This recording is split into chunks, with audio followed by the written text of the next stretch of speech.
we got to talk about Ben Kingsley. Destin, when did you, what was it that made you want to sort of bring this character back, and specifically, you know, what was it like having him on set? We really knew that in order to give the full context of who the Mandarin is in the MCU, we would need to bring Trevor into the movie. And so it was the plan from the beginning. We didn't know if we'd be able to get Sir Ben back. We didn't know if he wanted to play the character again. When I finally was able to get on the phone with him, it was a really nice surprise to know how much he really cares about this character. Even though in a lot of senses he is playing kind of the Shakespearean clown of our movie, the depth that he puts into that performance, it's amazing. It's amazing how serious he takes the comedy. And it shows. He gets like some of the biggest laughs in the movie because I think it's so rooted in the character work that he does for the character. In my first conversation with him, I was also very intimidated. I get intimidated pretty easily, but I was talking to Sir Ben, trying to convince him to be in our movie, and I could not tell if he liked me.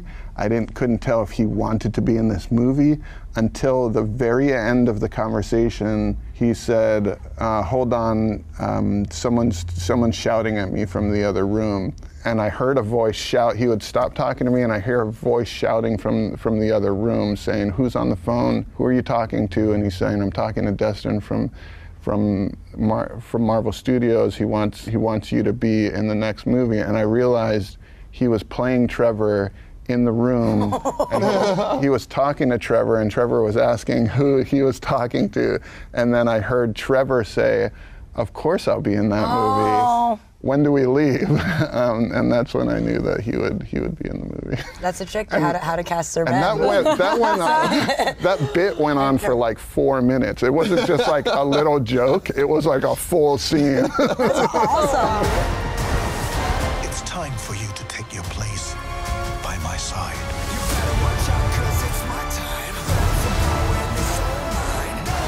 That's not going to happen.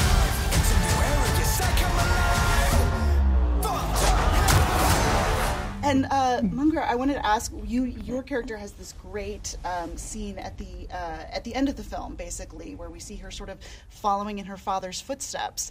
What was it like shooting that sort of scene where she, sort of comes into her power, basically? Well, I didn't even know that scene would be in the final cut. I was so excited, and just I don't know. Just it feels like. I don't have words for that. And I'm just really excited to know what's next for her. Yeah. Yeah, one of my favorite lines in the movie that Meng'er performs is when Xie Ling says, if my dad won't let me into his empire, I'm going to build my own. And that's something that she says in the middle of the movie. So when we see her at the end sit down on that throne and redefine the entire organization in her own unique style, I think the questions that are posed are really exciting to me. I don't want to disclose exactly where it's going, but it's really cool to see that she's not, I don't know, to me that Xie Ling is not becoming her father, but she is taking what she feels like was robbed from her and making it her own. I like it. Yeah, it's pretty cool. Hey, can we get real for a second? We've been friends for 10 years. I know that you don't like to talk about your life, but a guy with a freaking machete for an arm just chopped our butts in half. DJ Snake. Who are you? One of my favorite moments was watching these two. When we did the karaoke scenes, we had about 30 minutes to shoot 4 different scenes, all and we were like, no problem. And we just went in. Bill Pope got on the camera and was just shooting handheld, and we went into our karaoke box, which was lit to just be able to shoot 360.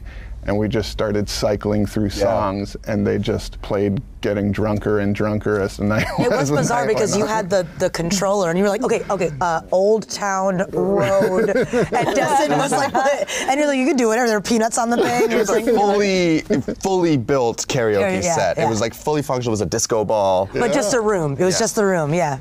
And that was a really fun rush of 30 minutes that ended with both of them passed out on the couch, and it was perfect. Yeah.